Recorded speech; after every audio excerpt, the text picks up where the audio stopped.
Hello friends, my name is Pradeep. Welcome to your learning with BBC. Today topic here blood. आज हम जो पढ़ने वाले हैं, आज का जो हमारा टॉपिक है वो क्या है? ब्लड यानी कि बात करें ब्लड यानी कि रुधिर प्राय दो नामों से जाना जाता है, रुधिर या फिर हम रक्त। आज जो टॉपिक होगा हमारा, जो आज का हमारा टॉपिक है वो ब्लड है, रक्त है। रक्त का निर्माण कैसे होता है, रक्त के यानी रक्त में कितने प्रकार की कोशिकाएं पाई जाती हैं, मनुष्यों के शरीर में रक्त की मात्राएं कैसे होती हैं, कितनी होती हैं, और इसके बारे में हम लोग पढ़ेंगे। और इसके बाद आगे हम लोग पढ़ेंगे कि रक्त के जो भी अंदर उसके कोशिकाएं होती हैं वो, और उसके बारे में हम लोग पढ़ेंगे। उससे पिगमेंट कैसे होते हैं कि किस प्रकार से, यानी कि रेड ब्लड सेल्स की बात करें, आरबीसी की पिगमेंट क्या होती है या डब्ल्यूबीसी की पिगमेंट क्या होती है, ये सब चीजों के बारे में हम लोग आज पढ़ेंगे। So let us start begin to blood. आज की जो हमारा क्लास है बिगिन, अगर बात करें सर्वप्रथम रक्त, रुधिर के अध्ययन को कहते क्या है, रुधिर के अध्ययन को क्या कहा जाता है, आज हम लोग ये पढ़ेंगे। सर्वप्रथम जो हमारा पहला टॉपिक है, क्योंकि ये बहुत ही वेरी इंपॉर्टेंट है topic now blood, human blood या एनी टाइम या एनी ह्यूमंस या एनी एनिमल्स की बात, किसी भी जीव के, किसी भी सजीव की जो भी यानी कि रुधिर होती है, रक्त होती है, उन सब के बारे में जानेंगे, वो इंपॉर्टेंट होता है। अगर आपसे बात की रुधिर के अध्ययन को क्या कहा जाता है, study of blood, study of blood.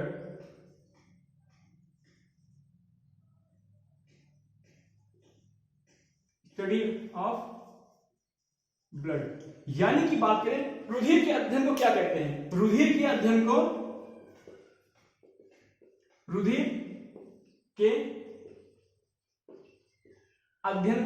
क्या बोलते हैं? बहुत इंपॉर्टेंट, रुधिर के अध्ययन को हम बोलते हैं हेमेटोलॉजी। क्या बोलते हैं हम? हेमेटोलॉजी।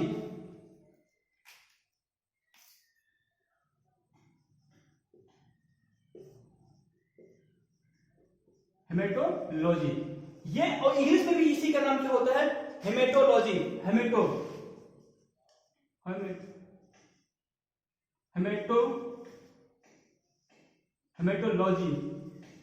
हेमेटोलॉजी यानी कि हम बात करें हेमेटोलॉजी, हम हिंदी में भी यानी कि इंग्लिश में इस प्रकार से लिखा जाता है हेमेटोलॉजी को। रुधिर के अध्ययन को प्रायः क्या कहते हैं हम? हेमेटोलॉजी कहते हैं। मगर जो रुधिर के स्पेशलिस्ट होते हैं, रक्त के स्पेशलिस्ट होते हैं, जैसे डॉक्टर की बात करें, जो डॉक्टर होता है जो इसका स्पेशलिस्ट होता है, उसे हम क्या बोलते हैं? तो उसके बोलते हैं हेमेटोलॉजिस्ट। क्या बोलते हैं? हेमेटो। देखिए देखो यहां पर क्या है, हेमेटो भी बोलते हैं और होमोटो भी बोलते हैं, तो आप कंफ्यूज मत होइएगा। जो इसको यानी कि बात करें हेमेटोलॉजिस्ट,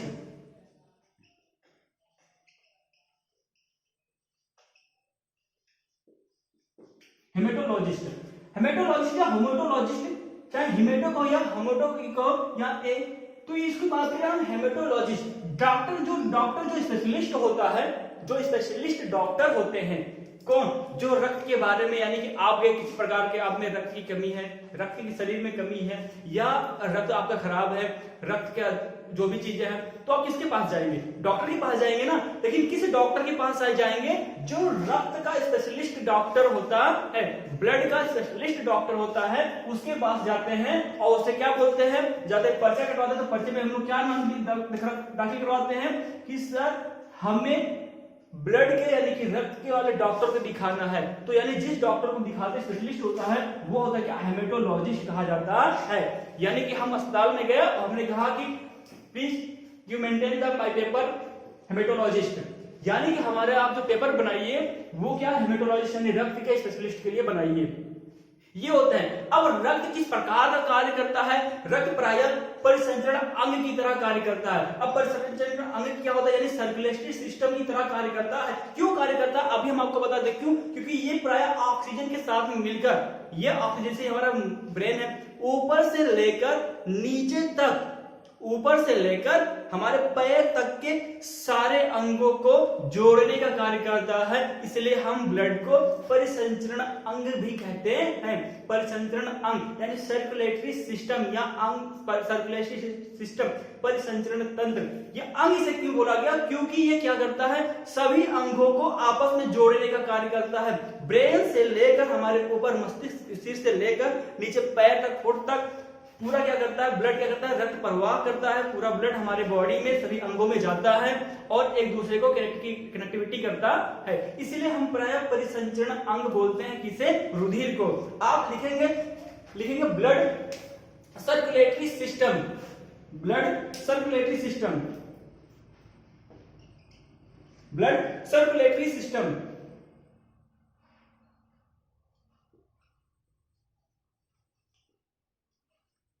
सर्कुलेटरी सिस्टम, ब्लड क्या करता है कि सर्कुलेटरी सिस्टम की तरह कार्य करता है, सर्कुलेटरी सिस्टम की तरह कार्य करता है। यानी क्या करता है, परिसंचरण अंग इसे कहते हैं, परिसंचरण अंग की तरह कार्य करता है।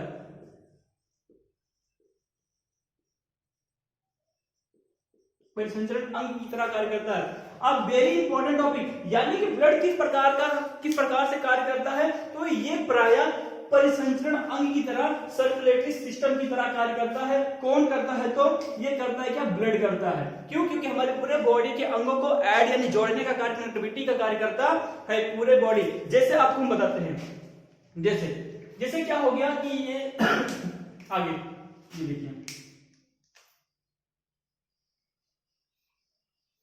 ये देखिए, ये हो गया सेल। क्या हो गया, सेल। अब आपसे देखिए, ये सेल हो गया, सेल यानी क्या हो गया, कोई सेल हो गया। अब ये सेल क्या करता है, ये कोशिका क्या हो गई, कोशिका विभक्त होकर कई लाखों करोड़ों कोशिकाएं बनती है, धीरे धीरे विभक्त होकर, और वो लाखों करोड़ों कोशिकाएं क्या करती हैं, आपस में जुड़कर टिश्यू का निर्माण कर देती हैं, यानी उत्तक का निर्माण करती है।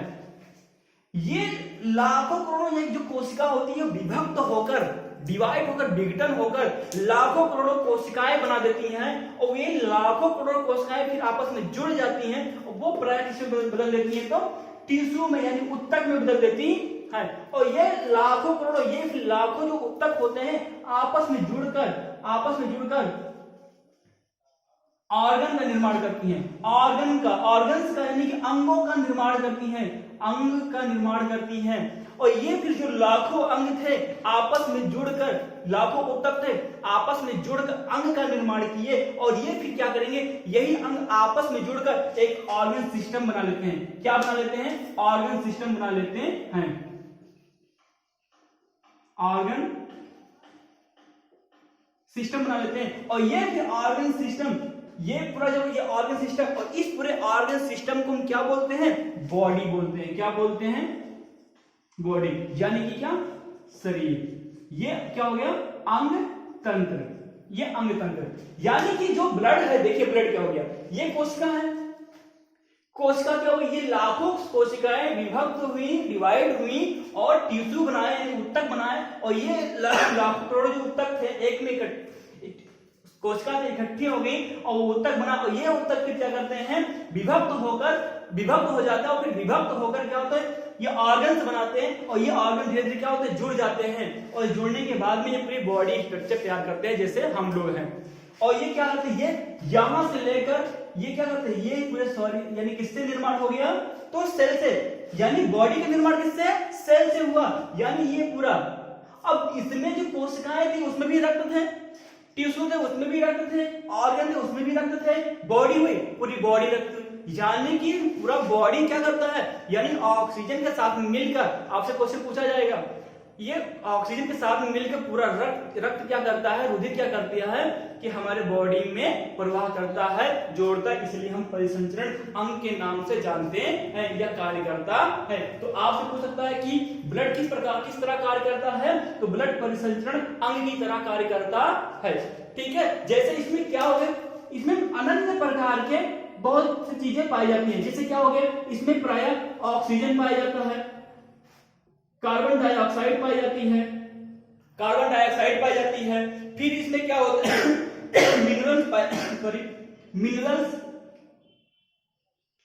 मिनरल्स पाए जाते हैं, खनिज पदार्थ जिसको बोलते हैं हम खनिज पदार्थ जैसे क्या, कैल्शियम,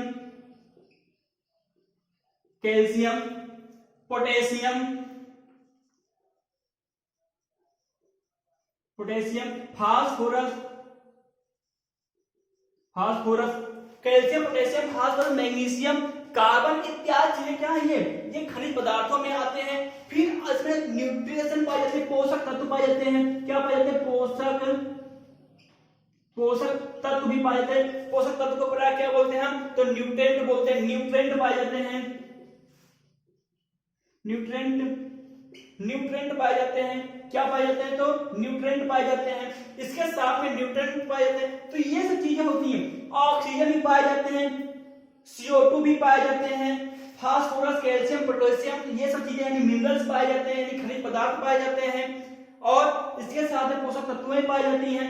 और ये पोषक तत्वें, ये सब चीजें क्या होती हैं? ब्लड क्या करता है? इन सभी को क्या करता है? पूरे बॉडी में पहुंचाता है, पूरे अंगों में पहुंचाता है। इसलिए प्रायः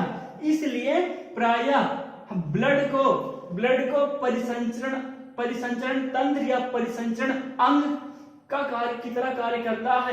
तंत्र क्यों बोलेंगे? आपस में जुड़े हुए हैं। अभी मैंने क्या कहा कि ये कोशिका हो गई, कोशिका से टिश्यू बनाए, विभक्त हुए कोशिकाएं, फिर इकट्ठी हुई, टिश्यू बनाए, और ये फिर उत्तक क्या किए? विभक्त होकर क्या एक अंग का निर्माण किए। और ये अंग क्या हुए? फिर आपस में जुड़कर एक क्या अंग तंत्र बनाए, यानी कि अंग तंत्र बोले तो ऑर्गन सिस्टम बनाए। तो यही परिसंचरण अंग तो है जो ये एक में विभक्त हुई थी, एक में जुड़ी, और ये ब्लड क्या किया? एक में लेकर सभी को पूरे बॉडी में पहुंचाया। इसलिए परिसंचरण अंग कहते हैं। ये वेरी इंपॉर्टेंट नाउ टॉपिक। क्यों? अब यहां आपसे बात करें जिसे आप नोट कर लीजिएगा। इसे देखिए,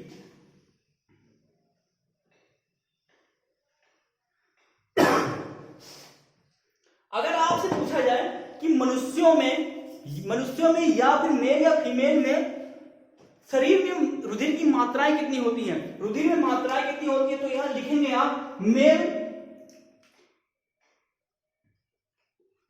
यानी मेल में रक्त की मात्राएं कितनी होती हैं या रक्त का भार कितना होता है। तो मेल में रक्त का भार, मेल में या पुरुष में रक्त भार कितना होता है? तो 5 से 6 लीटर पूछा जाता है, बहुत ही इंपॉर्टेंट है। 5 से 6 लीटर मनुष्यों में रक्त की मात्रा होती है। और वही फीमेल में बात करें, फीमेल में रक्त की मात्रा या रक्त का भार कितना होता है? तो बस इसमें थोड़ा सा कम होता है, यानी 4 से 5 लीटर होता है।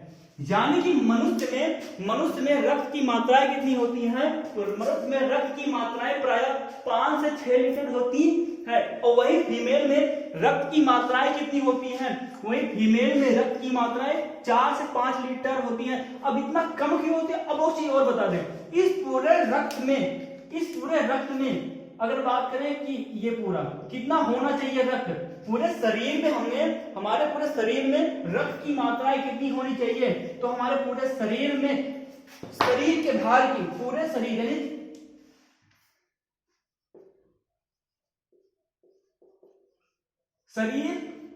के भार की कुल 7%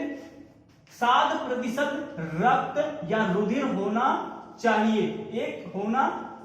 अगर आपसे बात करें कोई स्वस्थ व्यक्ति है तो उसमें रक्त की मात्राएं कितनी होनी चाहिए? स्वस्थ व्यक्ति में रक्त की मात्राएं पूरे शरीर के भार की 7% होनी चाहिए। कितनी होनी चाहिए? तो 7% होनी चाहिए।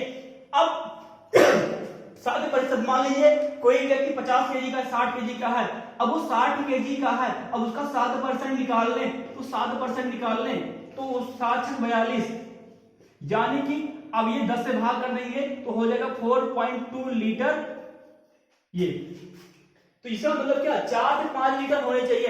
एक स्वस्थ व्यक्ति के शरीर में रक्त की मात्रा कम से कम 7% होने चाहिए, यानी कि 4 अब 7% जितना आपका भार हो आप उससे क्या करिए 7 से मल्टीप्लाई करके 100 से भाग कर दीजिए, क्योंकि परसेंटेज तो यही होता है। और आपका पूरा क्या होगा, ब्लड निकल जाएगा कि हमारे शरीर में ब्लड की मात्रा कितनी है। बहुत अच्छा है। मान लीजिए आप 70 केजी के हैं, 70 केजी के हैं, हमारे ब्लड में रक्त की मात्रा कितनी होनी चाहिए शरीर में, हमारे शरीर में रक्त की मात्रा प्राय 7% होनी चाहिए। तो क्या करेंगे हम अपने शरीर के भार को, यानी मान लीजिए हम अब यहां पर हम मान लीजिए 58 केजी के हैं, हम 58 केजी के हैं, 58 केजी के हैं, हमारे शरीर में रक्त की मात्रा कितनी होनी चाहिए, 7% होनी चाहिए। प्रतिशत को हम 100 से यहाँ करेंगे, जो भी आएगा वो क्या निकल जाएगा, हमारे रक्त की मात्रा निकल जाएंगी।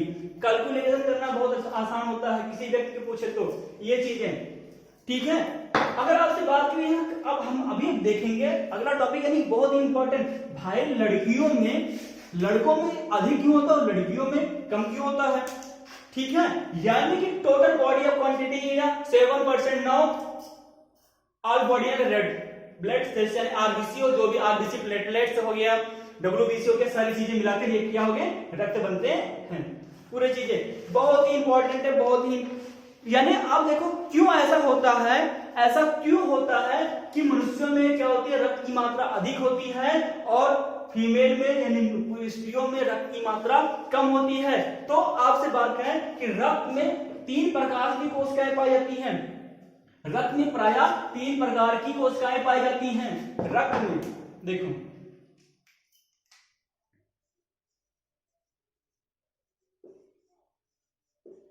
रक्त में प्राय 3 प्रकार की कोशिकाएं पाई जाती हैं, अब वो जो रक्त में 3 प्रकार की कोशिकाएं पाई जाती हैं उनका नाम क्या है, तो देखो पहला क्या हो जाता है आरबीसी, आरबीसी यानी कि रेड ब्लड सेल्स, दूसरा डब्ल्यूबीसी, तीसरा प्लेटलेट्स, प्लेटलेट्स, प्लेटलेट्स यानी कि मनुष्य में 3 प्रकार की मनुष्य रक्त में, मनुष्य के शरीर, मनुष्य में यानी कि बात है मनुष्य के शरीर में जो रक्त है, रक्त में प्राय 3 प्रकार की कोशिकाएं पाई जाती हैं। आरबीसी यानी कि रेड ब्लड सेल्स, लाल रुधिर कणिका या लाल रुधिर कोशिका, देखिए लाल रुधिर कणिका भी बोलते हैं और लाल रुधिर कोशिका भी बोलते हैं, यानी रेड ब्लड सेल्स लाल रुधिर कोशिका बोलते हैं। दूसरा व्हाइट ब्लड सेल श्वेत रुधिर कोशिका, तीसरा प्लेटलेट्स, ये 3 प्रकार की कोशिकाएं पाई जाती हैं।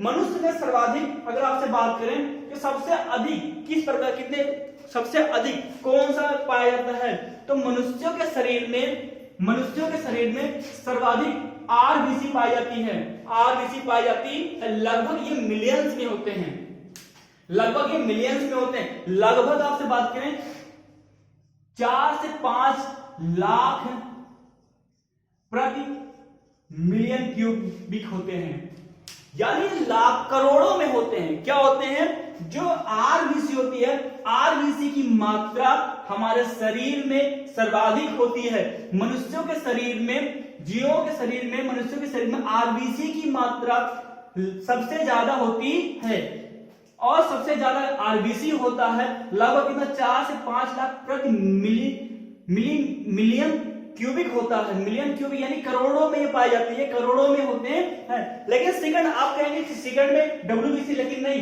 द्वितीय नंबर पे, ये तो फर्स्ट हो गया, ये फर्स्ट नंबर पे हो गए, ये फर्स्ट। सेकंड नंबर की बात करें तो सेकंड नंबर में लगभग लाखों में प्लेटलेट्स पाए जाते हैं, करोड़ों में ये पाए जाते हैं, करोड़ों में, ये सेकंड नंबर। और जो डब्ल्यूबीसी होती है ये 1000 में होते हैं, 1000 में होते हैं, और ये थर्ड नंबर पर होते हैं, थर्ड नंबर पर ये हजारों की संख्या में होते हैं, हजारों की संख्या में। आपसे पूछा जा सकता है कि मनुष्य के शरीर में सबसे अधिक कौन सी कोशिकाएं रक्त की होती हैं? तो सर्वाधिक कौन सी कोशिकाएं होती हैं? तो आरबीसी होता है सर्वाधिक। दूसरे नंबर पर कौन सा होता है? तो दूसरे नंबर प्लेटलेट्स होता है। तीसरे नंबर पर कौन होता है? तो डब्ल्यूबीसी होता है। कौन सा होता है? तो डब्ल्यूबीसी होता है। जो अब आपसे बात करें ब्लड जो मेन सेल्स होता है, ब्लड में मेन सेल्स किसे कहते हैं? तो आरबीसी को ब्लड का मेन सेल्स कहा जाता है। आरबीसी को ब्लड का मेन सेल्स कहा जाता है। आरबीसी को ये ब्लड का क्या होता है? मेन सेल्स होता है। ब्लड का मेन सेल्स कहा जाता है। किसे कहते हैं? मेन सेल्स प्रमुख कोशिका किसे कहते हैं? आरबीसी को। ब्लड को तो आरबीसी को कहा जाता है। क्यों कहा जाता है आरबीसी को? क्योंकि पूरे शरीर में आरबीसी क्या करती है? O2 के साथ मिलकर क्या करती है? आगे बढ़ाती है। अभी हमने आपसे बात किया जो आरबीसी होता है ये क्या करता है? सारे खनिज को, सारे मिनरल्स हो गए, सारे पोषक तत्व हो गए, ऑक्सीजन हो गया, कार्बन डाइऑक्साइड हो गया, सारे चीजों को क्या यही तो लेके आता है, परिसंचरित करता है। इसलिए हमने क्या बोला था? इसे परिसंचरण अंग बोलते हैं ब्लड को। और ब्लड में यह आरबीसी सर्वाधिक होती है और ये आरबीसी सर्वाधिक होता है। और ये आरबीसी क्या करता है? पूरे बॉडी में क्या करता है? सभी पोषक तत्वों को, ऑक्सीजन को, कार्बन डाइऑक्साइड को, सारी चीजों को पहुंचाने का कार्य करता है। इसलिए ब्लड का मेन सेल्स कहा गया किसे? आरबीसी को। अब आपसे बात देखो, आरबीसी की संख्या ज्यादा है। आरबीसी क्या कर रहा है? आरबीसी को ब्लड का मेन सेल्स कहा जाता है। आरबीसी को ब्लड का मेन सेल्स क्यों कहते हैं? क्योंकि यह प्रायः सभी खनिज, पोषक तत्वों, CO2, O2 सारी चीजों को क्या करता है? लेके जाता है, पूरे बॉडी में पहुंचाता है, हमारे अंगों में। इसलिए इसे ब्लड का मेन सेल्स कहते हैं। और लड़कों में आरबीसी की मात्राएं सर्वाधिक होती हैं। आरबीसी की मात्रा लड़कों में ज्यादा होती है आरबीसी में। और वहीं लड़कियों में आरबीसी की मात्रा लड़कियों में कम होती है। ठीक है? क्यों? अब आपसे आरबीसी की मात्रा, अब देखो मेन सेल्स क्या होता है? मेन सेल्स अब देखो जो वेट है, ज्यादातर आप देखोगे जो मनुष्य का वेट है, शरीर है, भार है, वो महिलाओं से काफी ज्यादा होता है। तो हमने कहा था कि पूरे बॉडी का 7% क्या होना चाहिए? रक्त होना चाहिए स्वस्थ व्यक्ति में।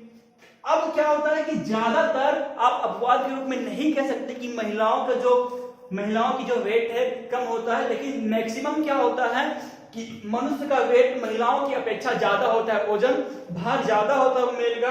और हमने कहा था कि मान लो कोई व्यक्ति है वो 60 kg का है, 60 kg का है, अगर उसका 7% हम निकाल लें तो फिर ज्यादा, यानी कि इसी के कारण महिला क्या होता है, पुरुषों में रक्त ज्यादा होता है। और पुरुषों में जब रक्त ज्यादा होता है और रक्त में सर्वाधिक मात्रा में कौन होता है? तो आरबीसी होती है। रक्त में आरबीसी की मात्रा ज्यादा होता है, रक्त में आरबीसी की मात्रा ज्यादा होती है। जब आरबीसी की मात्रा ज्यादा होगी तो क्या होगा? अब यहां क्या हो गया? यहां क्या होता है कि आरबीसी की मात्रा लड़कों में ज्यादा होती है। क्यों? क्योंकि रक्त क्या होता है? ज्यादा होता है और आरबीसी की मात्रा ज्यादा होंगी तो जो इनका मेन सेल्स ये भी क्या होंगे? ज्यादा होंगे।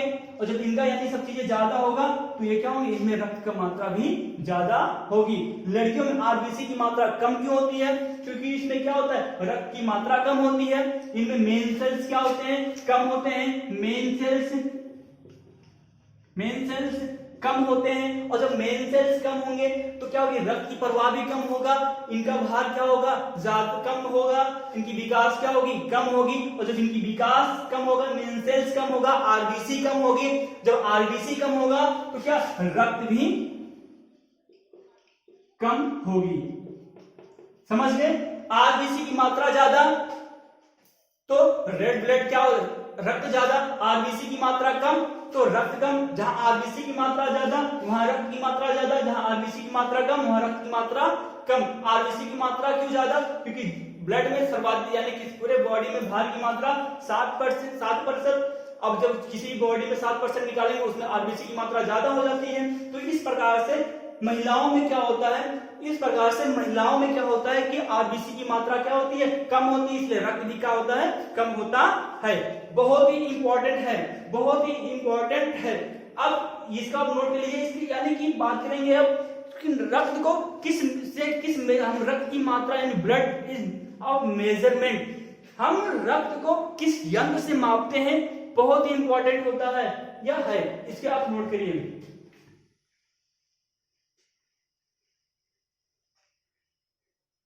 सब आरबीसी की मात्रा सब बहुत ही, वीडियो को दो तीन बार वॉच करिए, बढ़िया से नोट बनाइए, क्योंकि बहुत ही इंपॉर्टेंट टॉपिक है। ये बहुत बार पूछा जाता है कि महिलाओं में रक्त की मात्रा कम क्यों होती है, तो इसलिए होती है क्योंकि आरबीसी की मात्रा महिलाओं में कम होती है। जब आरबीसी की मात्रा जब महिलाओं में कम होगी तो रक्त की मात्रा क्या होगी, कम होगी। जब भार में कमी तो ब्लड में भी कमी। तो आगे अगर बात करें कि मेजरमेंट ऑफ ब्लड यानी रक्त को किस किस यंत्र से मापा जाता है या किसे कहते हैं, तो आप उसको बताएं। देखो,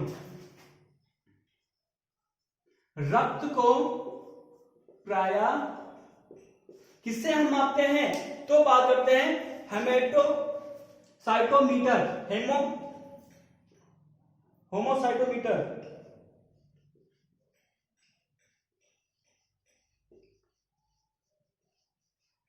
देखो, हेमोसाइटोमीटर यानी कि हम हेमोसाइटोमीटर भी कहीं कहीं होता है और कहीं कहीं हीमोग्लोबिन होता है। देखिए,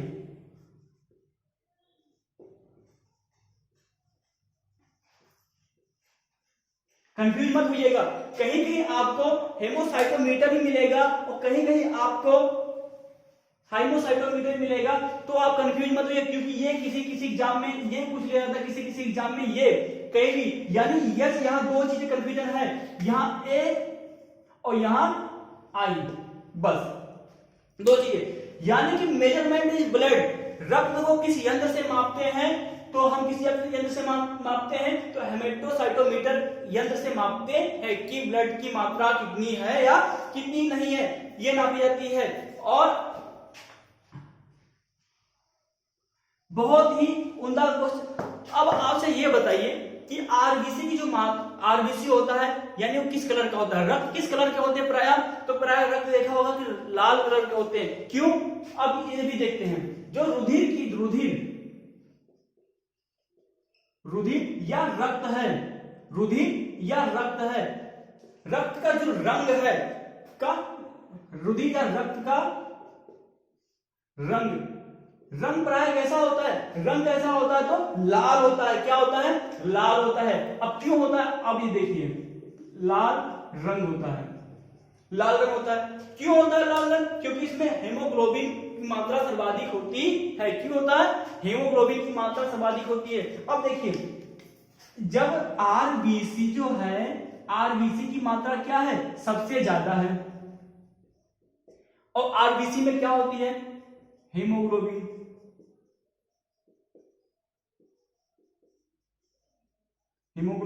अब हीमोग्लोबिन कैसा होता है, तो लाल होता है, लाल रंग का होता है।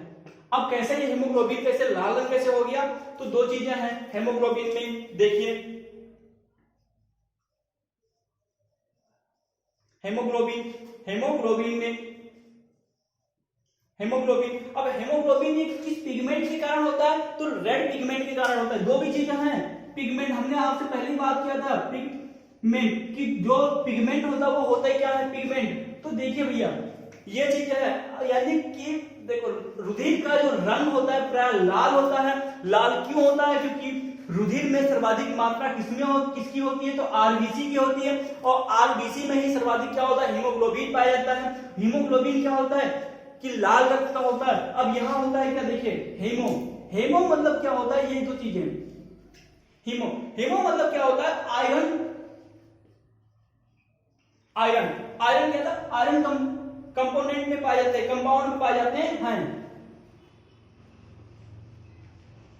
कंपाउंड में पाए जाते हैं। किस कंपाउंड में? तो आयरन, यानी कि आयरन की बात करें, आयरन किस कंपाउंड में होते हैं? ये देखिए, हीमोग्लोबिन आयरन कंपाउंड में होता है, यानी लो यौगिक होते हैं, लोहा यौगिक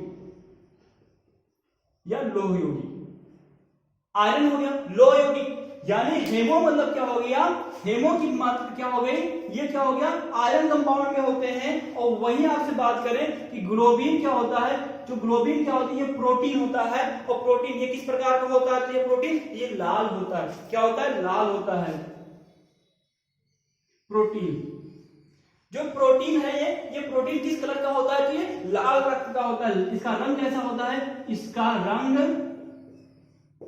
रंग लाल होता है। यानी कि बात करें कि जो किस पिगमेंट, हेमोग्लोबिन किस पिगमेंट के कारण आरबीसी क्या होती है? रेड होती है, लाल होती है।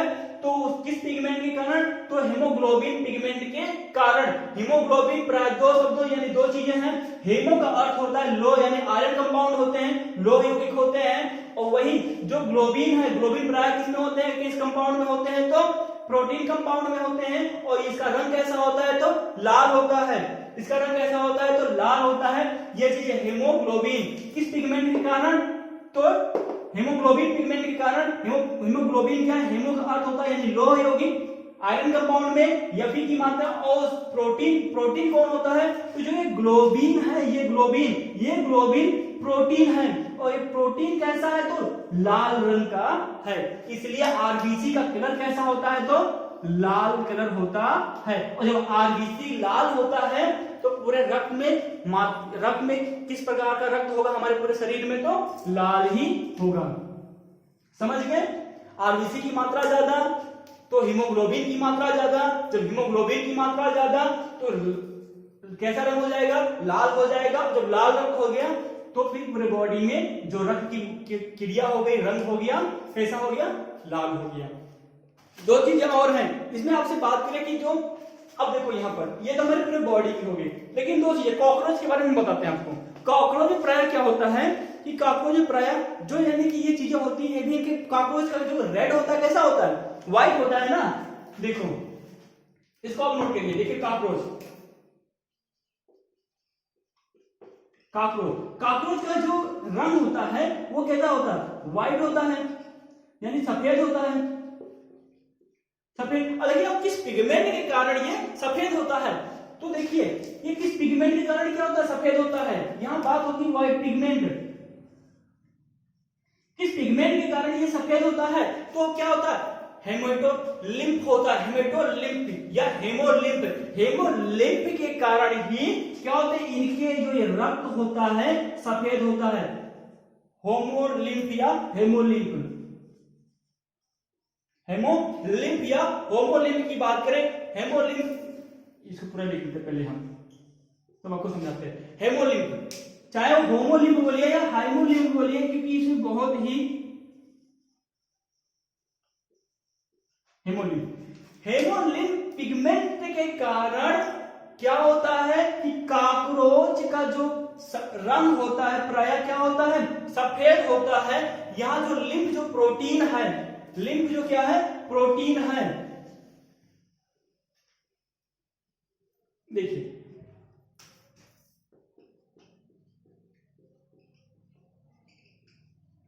जो ये लिम्फ है, हेमो का अर्थ क्या हो जाएगा? फिर वही किस प्रकार का लो आया, जितने भी जहां भी कहीं भी आपको हेमो शब्द आएगा या हाइमो शब्द आएगा वहां समझ जाएगा जो वो किस पिगमेंट में होगा, प्राय वो लो यानी आयरन में हो जाएगा। लिम्फ जो ये प्राय जो प्रोटीन है, लिम्फ जो प्रोटीन है ये किस पिगमेंट में है? तो ये इसका क्या होता है? व्हाइट जो इसका प्रोटीन होता है,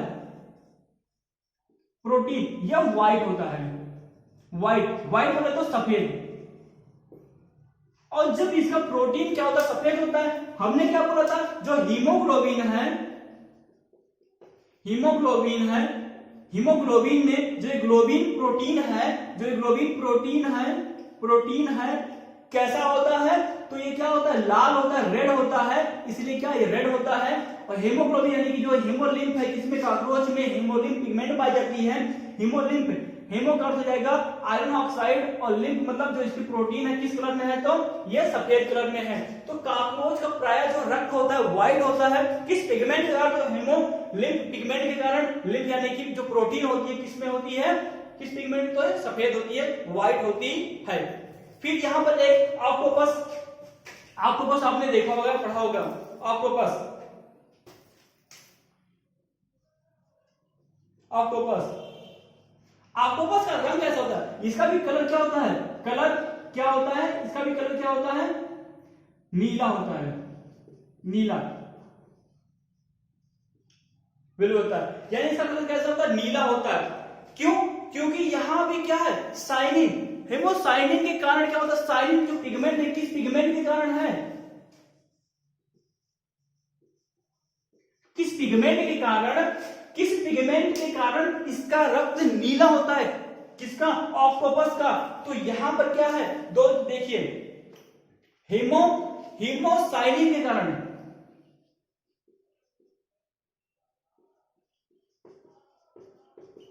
हीमोसाइनिन। अब हीमोसाइनिन की बात करें तो हीमोसाइनिन, इसको आप लिख दीजिए इंग्लिश में,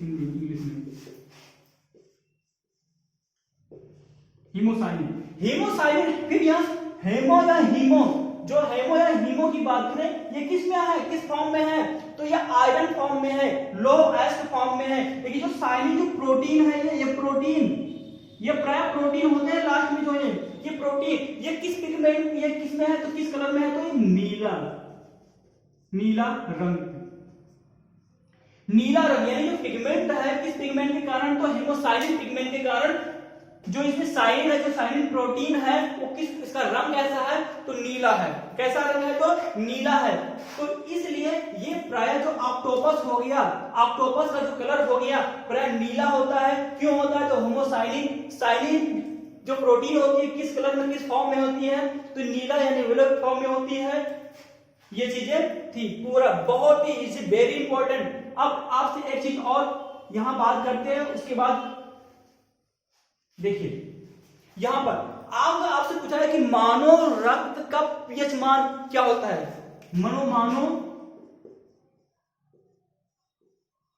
मानव रक्त का पीएच मान क्या होता है, तो मानव रक्त का जो पीएच मान है वो 7.4 है ना, 7.4 है। अब पीएच का फुल फॉर्म क्या होता है, आपसे पूछा जा सकता है, बहुत ही रेलवे में हो गया, अन्य एग्जाम्स में हो गया। पीएच का फुल नेम पूछते हैं तो पोटेंशियल ऑफ, यानी पोटेंशियल ऑफ हाइड्रोजन या power of hydrogen, potential of hydrogen या power of hydrogen, potential hydrogen या पावर हाइड्रोजन के नाम से पीएच को रखा गया है। मनुष्य के शरीर में जो रक्त की जो होता है, रक्त होता है किस में होती है, इसकी मात्रा क्या होती है, पीएच मान क्या होता है, पोटेंशियल या पावर हाइड्रोजन क्या होता है, तो 7.5। इसमें जो इंस्ट्रूमेंट होते हैं देखिए, पावर ऑफ हाइड्रोजन, जो पावर ऑफ हाइड्रोजन है इसमें एक स्केल बना होता है, क्या होता है, स्केल होता है ऐसे।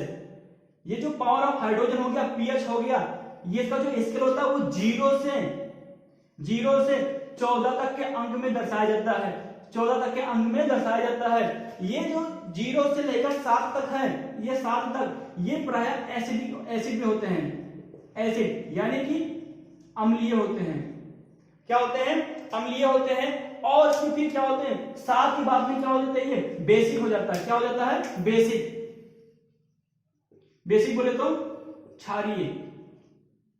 और अगर 7 है तो 7 में क्या होता है, न्यूट्रल हो जाता है, क्या हो जाता है, न्यूट्रल हो जाता है, न्यूट्रल यानी कि बोले तो उदासीन या मंद।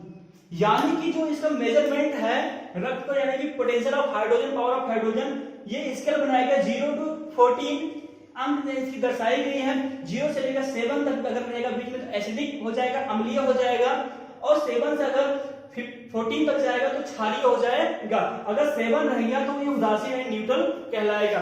तो मनुष्य क्या है, यहां से अगर दर्शाया तो ये क्या हो जाएगा, 7 से अधिक हुआ ना, ये 7 से अधिक हुआ तो ये देखो किस फॉर्म में हो गया, तो मनुष्य का रक्त किस प्रकार के प्राय होता है, तो क्षारीय होता है, क्षारीय। लेकिन इसके साथ में क्षारीय भी होता है, तो क्षारीय के साथ में एक चीज और होता है, ये क्या होता है, एल्कलाइन में होता है। क्या होता है, एल्कलाइन में होता है।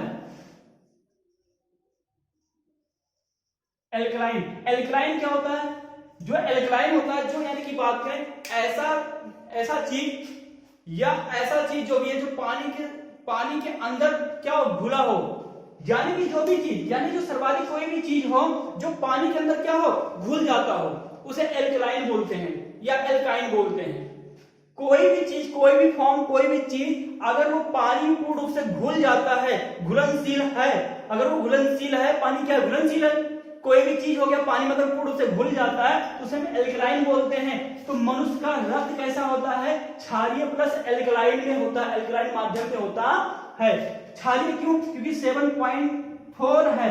अगर ये 7.4 से अधिक हो गया, देखिए मनुष्य का रक्त ना तो 7.4 से कम होना चाहिए और ना ही अधिक होना चाहिए। अगर मनुष्य का रक्त 7.4 से अधिक हो गया तो वो क्या हो जाएगा, वो क्या हो जाएगा, बर्बाद हो जाएगा, यानी कि नष्ट हो जाएगा और वो विस्फोटित हो जाएगा। अगर वो 7.4 से कम हुआ, अगर मनुष्य का रक्त 7.4 से कम हुआ, एसिडिक अम्लीय बना, तो वो धीरे धीरे क्या, पानी में बदलता रहेगा। रक्त क्या होगा, पानी में। जब कभी ऐसा होता है कि मनुष्य के शरीर में पानी की मात्रा अधिक होने लगती है और खून क्या होता है, रक्त क्या होती है, ब्लड, रुधिर कम होने लगता है। जब रुधिर कम होने लगेगा, इसका मतलब क्या, इसको जो स्केल है यानी पीएच मान है, पीएच मान कम होने लगता है और जैसे ही अम्लीय माध्यम में हुआ, ये पानी में कन्वर्ट हो जाएगा और फिर क्या होगा, मनुष्य की बेकारी।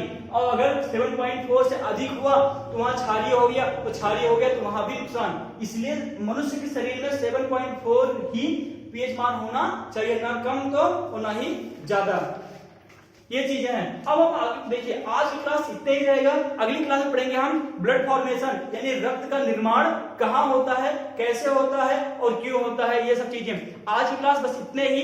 एक चीज और है, बस आपसे एक ही रिक्वेस्ट है, हमारे चैनल लर्निंग विद बीबीसी को, लर्निंग विद बीबीसी को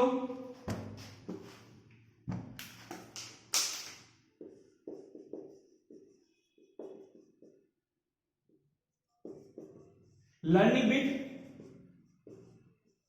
बीबीसी को लाइक शेयर सब्सक्राइब करना ना भूलें। अगर हमारी वीडियो अच्छी लगी हो तो लाइक शेयर सब्सक्राइब करिए, और लाइक शेयर सब्सक्राइब करिए, और सब्सक्राइब इसलिए करिए कि हमारे आने वाले सभी वीडियो आप तक नोटिफिकेशन पहुंच जाए, हमारे आने वाले सभी वीडियो। इसलिए आप सब्सक्राइब करिए और लाइक इसलिए करिए क्योंकि हमारा उत्साह और मनोबल बढ़े। आज की क्लास में इतना ही। Thank you so much. जय हिंद।